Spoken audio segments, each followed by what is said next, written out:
Hello and welcome. To Cultural Connections. I'm Lucy Luz. My name is Lilly Love. And welcome to our first podcast. Thank you so much for joining us. So we're coming at this topic with curiosity because there's a lot of stuff that we don't know.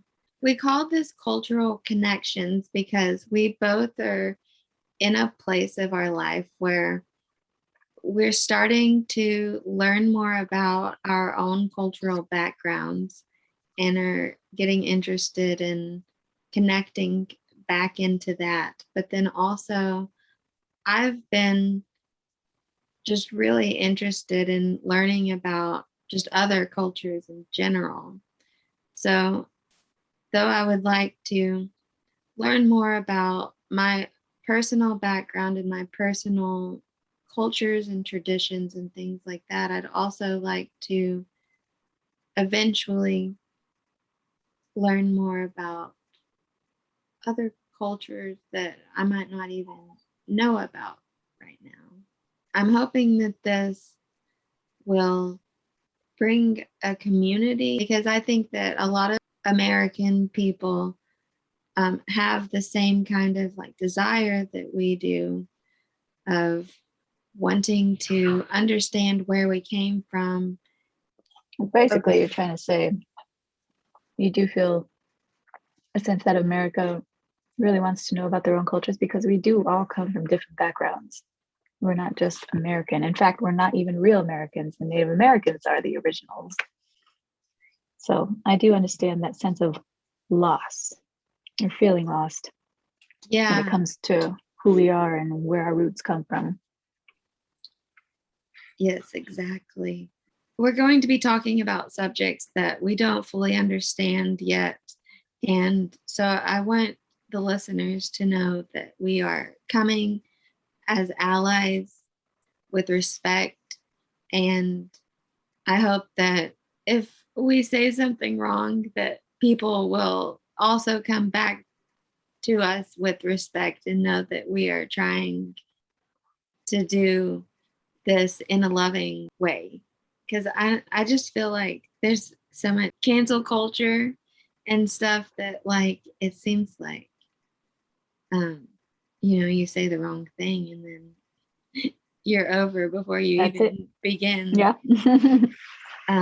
So I'd like to cancel culture, but that's a whole other that's another topic.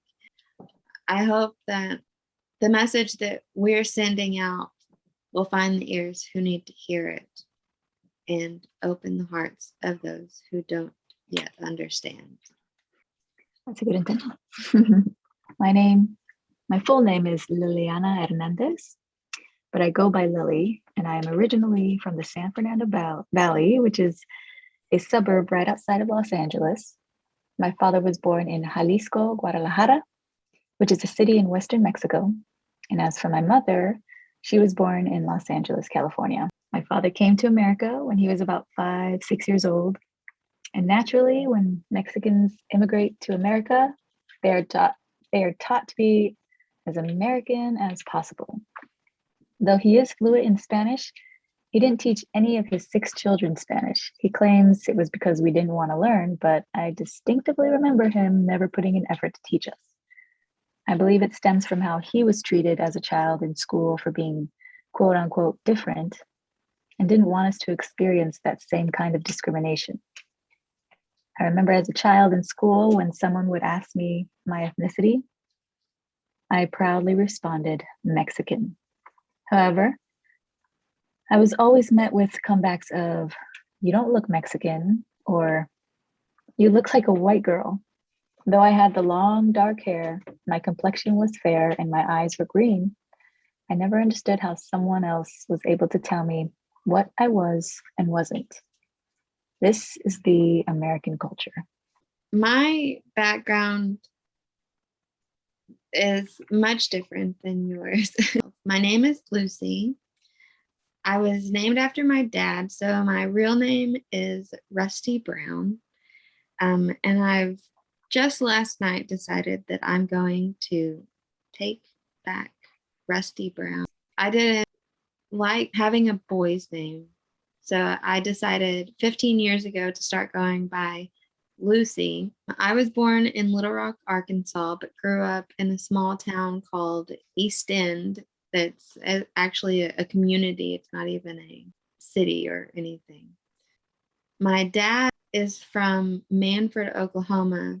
He was born in Tulsa, Oklahoma. And my mom was born in Oxnard, California, but grew up in Scranton, Arkansas, which was where her dad was from. And fun fact, Oxnard, California is just like right down the road where Lily lives. We discovered that recently. So very close. yeah, it's awesome. Serendipitous. Neither of my parents taught me or my sister about like where our families came from or any of their family cultures until I was like in my teens. And my mom started doing family tree stuff. But I think because I was a teen, I didn't really care about it. Like I've been feeling like lately. When she was doing all that, I never really paid attention. I don't even know why. I kind of want to ask her why she decided to learn about her family tree. Because like I'm doing it because I want to know like what are the traditional practices of my ancestors, because I'm feeling like I need to connect. So yeah, I'm wanting to do this. I'm wanting to connect so that I can understand like how to practice. Like a lot of things that I've been reading and watching and listening to have all been like telling me to connect to my ancestors, but it's more like in a spiritual way. I want to know what they did because I feel like I need to connect to the earth, and because I grew up just white and Christian. We learned about American cultures mostly through school and then celebrated through Christian holidays. But like the more I've learned, I'm realizing that like our Christian holidays are actually derived from pagan holidays, which are like my European ancestors, like those are their, like the Christian church stole Christmas. According to the Bible, like Jesus wasn't born in the winter. That whole celebration stems from like Scandinavian. And then there are a lot of other things because it's just become this melting pot of cultures that they just keep taking other people's things and then saying, well, this is Christmas tradition, or this is Easter is about like fertility, and it was a celebration for a goddess, oyster. I don't even know how to spell it. Oester, I think. Oyster. Yeah. I feel like we take from different cultures and make them our own here in America. Yeah, well, like that's even just European. I don't know if it started with Christianity, but Christianity definitely like has Had a stolen. lot to do with it. Yeah. Yeah. And then I think because like Christians have just become this like, I don't know, succubus of taking traditions and stuff and then calling them their own. Native American people are kind of weary about letting white people into their communities and stuff because white people are known to steal cultures and whitewash it and stuff like that. Yeah, I mean, even though I was never taught Spanish or anything, my family still follows very Mexican traditions, I guess you could say, whether it's food, music, gatherings. Mexican are very well known for hosting these elaborate gatherings. And Christmas is always a big deal. Thanksgiving is always a big deal. Easter is as well. But I feel like we just follow the tradition of what everybody else does. And the only thing we include in our culture is just the food we have, like Mexican food.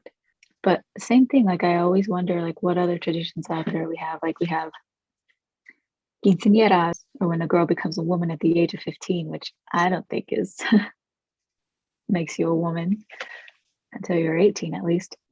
But we have those huge elaborate parties for these young ladies to kind of like give their father's blessing to become a woman and or enter womanlyhood.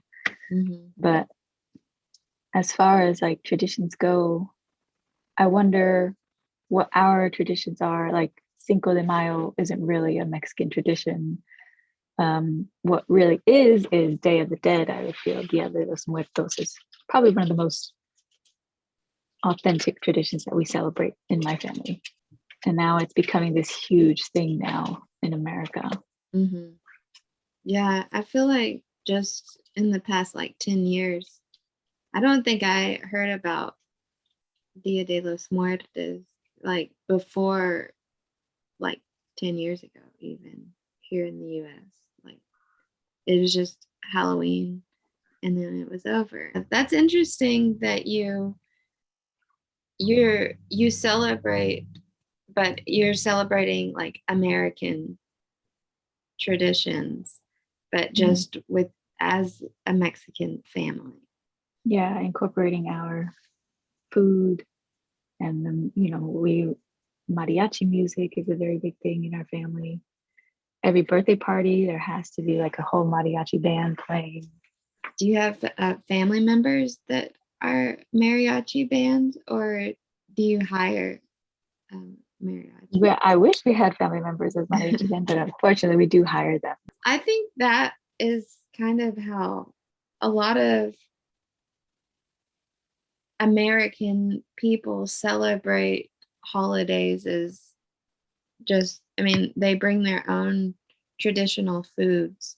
And then there's a lot of stuff like the quinceañera, I think probably originated with like the Native Americans have like a coming of age kind of ceremony. A lot of like earth based traditions, like they have a lot of different ceremonies for different events of growing up. That's probably where the quinceañera like originated, but now it's just become like a show of wealth and like pretty dresses. So yeah, the intention set behind like a quinceañera would traditionally probably have been like to actually like maybe even have the girl do some kind of ceremonial thing where she's becoming a woman. That in quinceañera, you kind of do go through like the church and you're like blessed into womanhood. And then to celebrate, you do your own traditional dance. It's usually a waltz to introduce her or make the womanhood finalized kind of thing. Like she's, the princess of the whole thing. And they do like a traditional dance to welcome and that honor. And yeah, it's to every Mexican, it's a huge deal, I feel. Usually comes with a mariachi band too. There's a podcast that I listen to with two Indigenous women. I've told you about them. Yeah, they're great. But they're called On My Relations. They had some kind of like, I don't think it's like a ceremony. I think it's more like you go out into the woods and you're fasting and stuff like that to like I need to do more research because I only heard about it on a podcast, but yeah, that they have something like that where you so it's like becomes a spiritual thing because you're not eating and you're like out in the woods by yourself or the desert, or I guess it depends on like where you are living when you're I would not want to doing do that. it. I don't know. I feel like, I mean, if it's part of your culture and like you're prepared for it, and then because I find a lot of spiritual, like, what's it called? Help or like inspiration when I'm alone. And when it's like, that's why I think when I'm traveling, like when you're traveling, especially like when you're alone in another country where you don't know how to speak the language, you are kind of in this survival mode. Yeah. And every time I travel like that, I'm just like very receptive and I'm open to other people helping me and just more open to the universe, and like that I just have to kind of trust that everything's going to be fine. Yeah. And I think that's kind of like if you're, I mean, I don't think they're making kids go out into the woods without like fully equipping them. And the kids probably have like an escape route or something, you know, if things go wrong, there's probably like some kind of thing. So like to be a child and then go out and do this kind of like adventure kind of thing that lets you see that you are strong and brave enough to take care of yourself, that I think inspires you. And then you really do feel like you are an adult or like a woman. Yeah. You did it Rather on your than, own. yeah, rather than just like having a party for you and buying you a pretty dress. Yeah. Now that you put it, I'm like, okay, I like that. That's really what I'm wanting to do with all of this, is like to kind of strip down like the traditions that we have, because with Christmas, with Easter, they have just become commercial. And that's another huge problem with America, is that we've lost the meaning and we don't know why we're doing things. Now there's like Halloween greeting card. Who sends a card on Halloween? But you could buy one, so somebody's got to be sending Halloween cards. And like that's just another way for Hallmark to make another buck. Yep. And then it's definitely become capitalized. Yeah, it's gotten to a point where we don't even know why we're doing what we're doing anymore. That's why I feel so disconnected, because it's like, okay, I put up a Christmas tree, but why? And I put up Christmas lights, but why? Yeah. And all of those actually have like meaning. They're original traditions. And I'm going to get back to my intro. My dad's mom, we'll call her Grandma A. I have a Grandma A and a Grandma B. Grandma B has passed on to the other life, but Grandma A is still here with us. And she would take me, my sister, and my cousins to Oklahoma with her when we were kids. That's where my great grandmother lived. Most of my family on that side is from Oklahoma. And they would tell us stories of the Native Americans that lived there in the past. And we would go to the reservations and we would eat fry bread and look at all the handmade crafts. But I never felt like connected to it, or like it was just like pretty things to look at. And at some point, I don't remember how old I was, but my grandmother told me that my great grandmother on my grandpa's side was full Native American, but she looked white enough so when the Native American census came around, her husband had her say that she was white instead of Native American. This story was usually like told in our family because my grandma would say that we, like my sister, my cousins, and I would have been able to qualify for like grants or something for school if we had been if that great grandmother had been identified. So like this is like a rumor. We don't have any kind of documentation that we know of. That's another thing that I'm like wanting to do is I'm getting a DNA test and starting to do like ancestry stuff because we don't know like what tribe she was from. Like it had to have been Oklahoma because that's where they live. But Yeah. when you start looking at tribes that are in Oklahoma, like that's a huge Indian territory. Yeah. And there's so So many different kinds. yeah. And like they could have come from who knows where and just ended up in Oklahoma. So like they might not even be people from Oklahoma. Natives of Yeah. Oklahoma. Yeah. Also because my dad was super white cultured and he didn't want to believe that we have any kind of Native American. So like he would say like that's a lie and that's not true and stuff like that. So like we were never taught any kind of stuff like that in our family. Yeah. It was Yeah. like we're white and that's that. My goodness. It's like a shame that comes with it for him. Yeah, it really is. Like he does not want to be associated with anything other than white.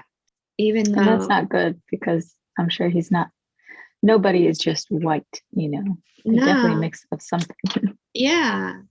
And yeah, he's dark skinned. He had black hair when he was younger and dark eyes. There are pictures because he's a cowboy, so he wears like cowboy hat and boots and stuff. And like he could be mistaken as like Mexican Yeah, I was or just gonna say that. He sounds Mexican. yeah. He has like especially when he was younger, I would say him and my uncle both look native. And my grandmother, she had 5 brothers and sisters, and she was the only one with dark hair, dark eyes. Yeah, you did mention that. She was the only one out of how many? Like 6? Yeah, Wow. So yeah, yeah, there's gotta be some indigenous blood in there. yeah. My cousin, that's a few years younger than me, she worked at a Mexican restaurant, and she like had people coming up to her asking her if she spoke English and or were speaking to her in Spanish because she looks like she could be like Mexican. Yeah. Her mom is also like dark hair, dark eyes and stuff. They mix together and like And then it's she came out. yeah. On my mother's side, I've been thinking for like 10 years that it was my great grandmother, but I just like a few nights ago learned that it was my great great grandmother that came to America from Sweden with her brother when she was like 13. I think, do you know what year the Titanic? Um, It was the early 1900s.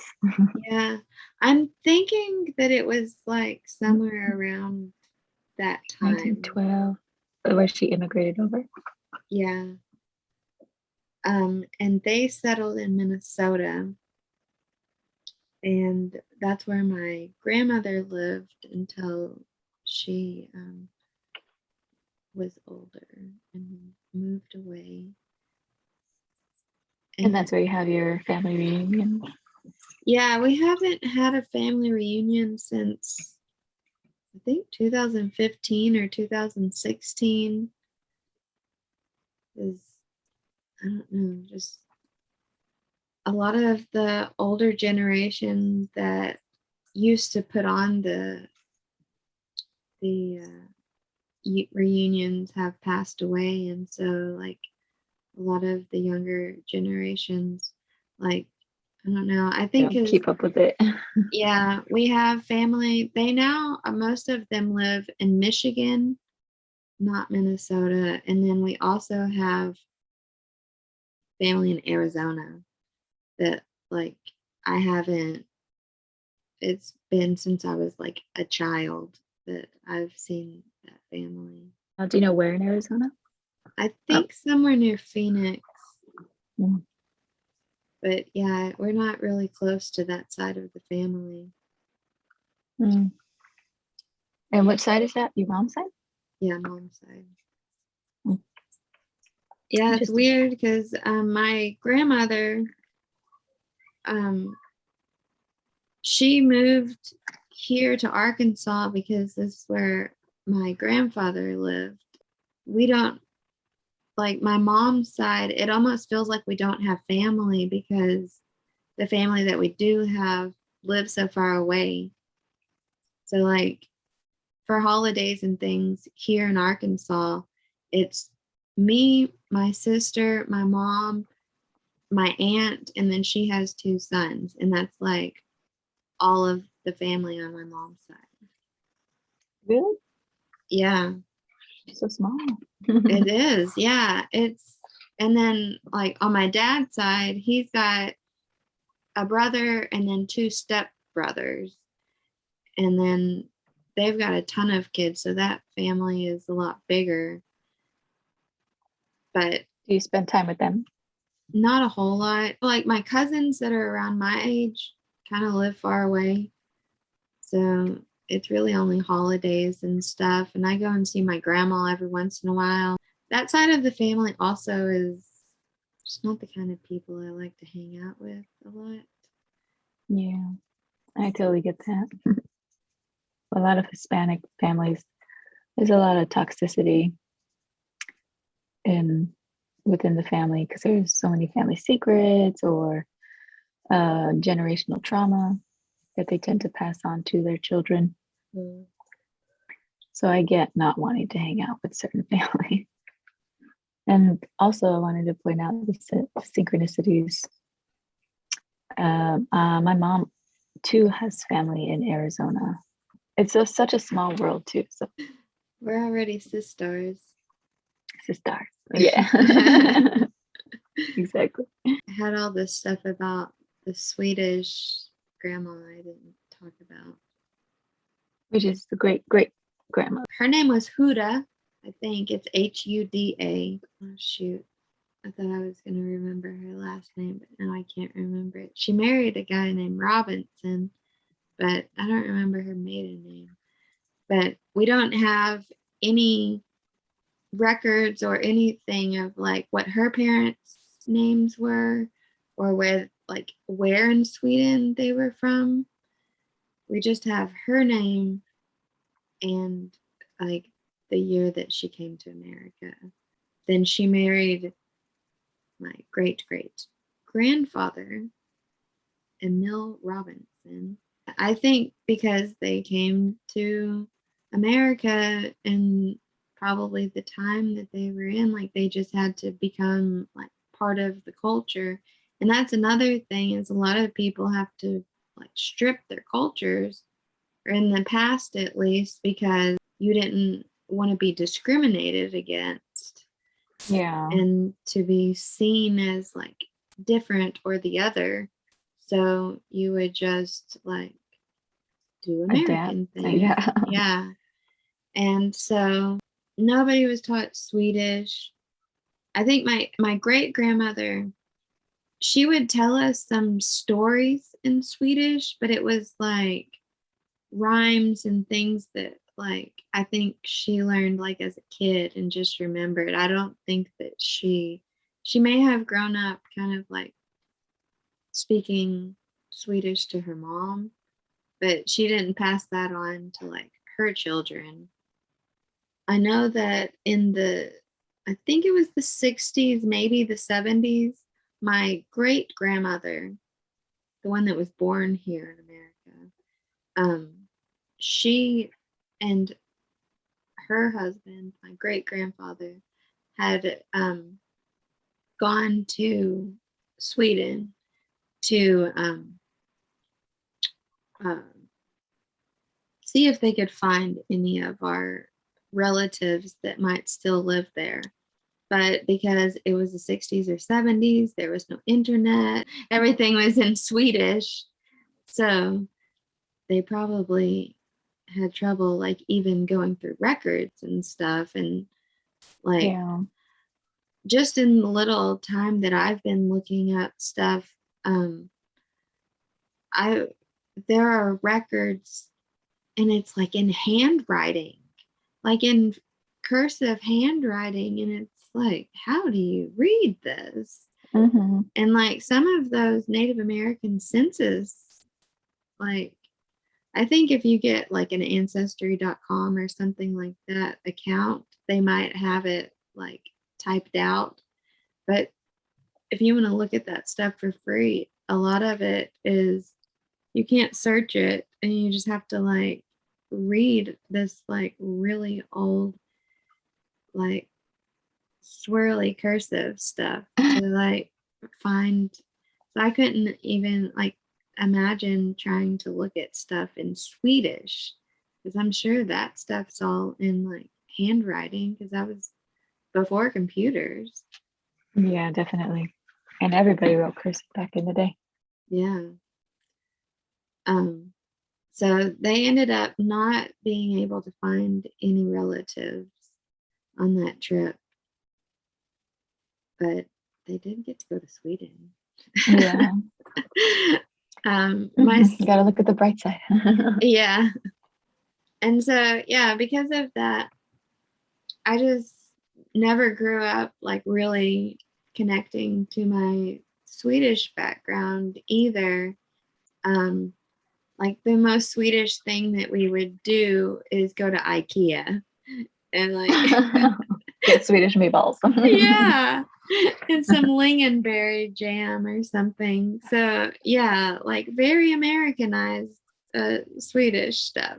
Yeah, it almost feels like I'm I'm not Swedish, or I'm not like, I don't feel like I have my own culture. I'm wanting to learn and incorporate different traditions and maybe make up my own kind of way to celebrate who I am. Like, I think a lot of traditions and things are ways of helping us cope with the seasons changing. Things like Thanksgiving. It's a time to sit down and like give thanks to the bountiful harvest that you've done. But like nowadays, we don't harvest things. So we don't like think about, oh, this food that comes to our table takes a lot of work. But that's the whole point of like Thanksgiving. And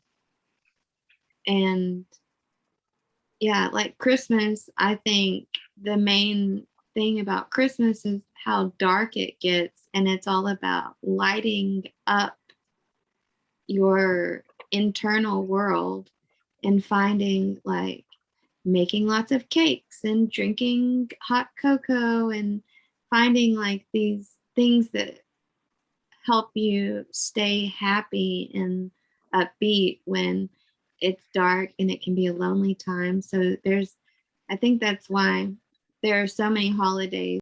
That's when it starts getting really dark.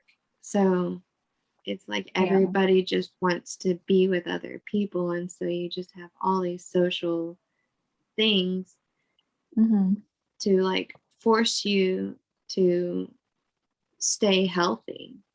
Yeah, there's a huge thing, the seasonal depression that happens around like Christmas time, and when the sun isn't really shining. Yeah.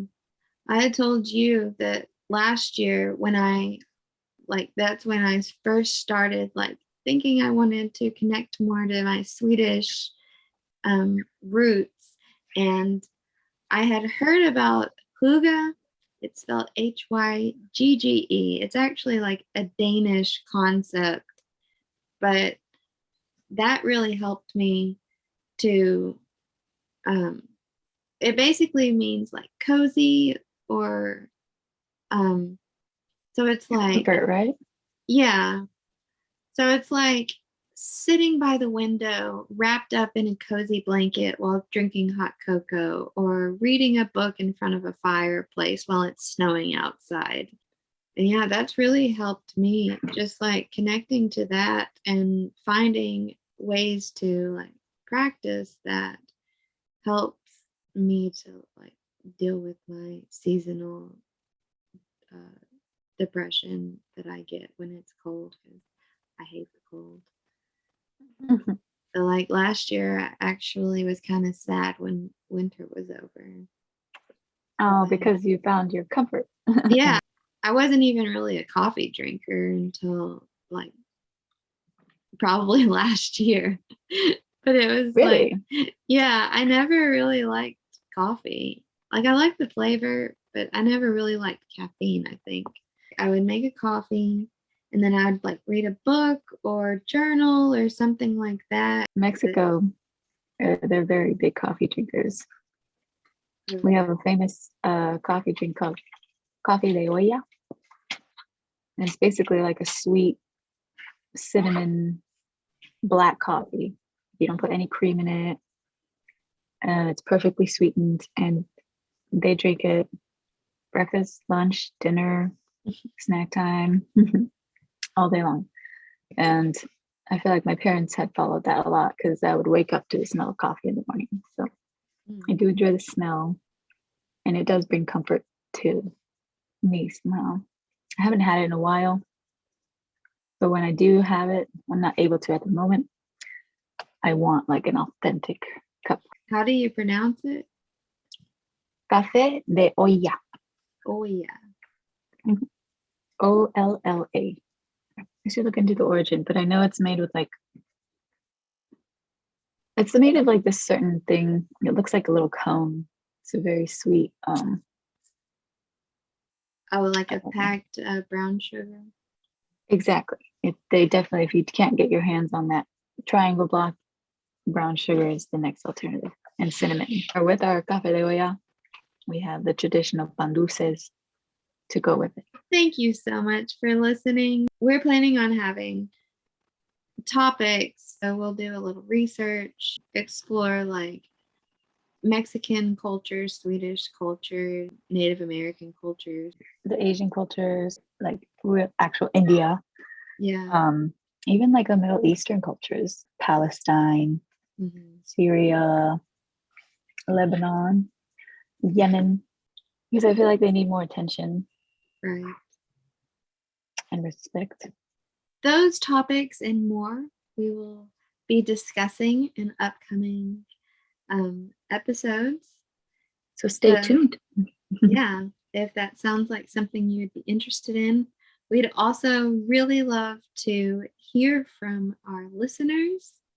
We need to make up an email address. I just realized we don't have an email. But we will make one. Yeah. So you can send in maybe your stories or ideas you'd like us to talk about or dive more into depth with. This is a community platform. Yeah. I'd like to hear that from people who've already been on this journey, or if you're on it currently like we are. Yes, and if you have any tips, we'd love to. We take any and all advice. Well, thank you so much. We'll hear from you next time. Talk to you later. Adios. Adios.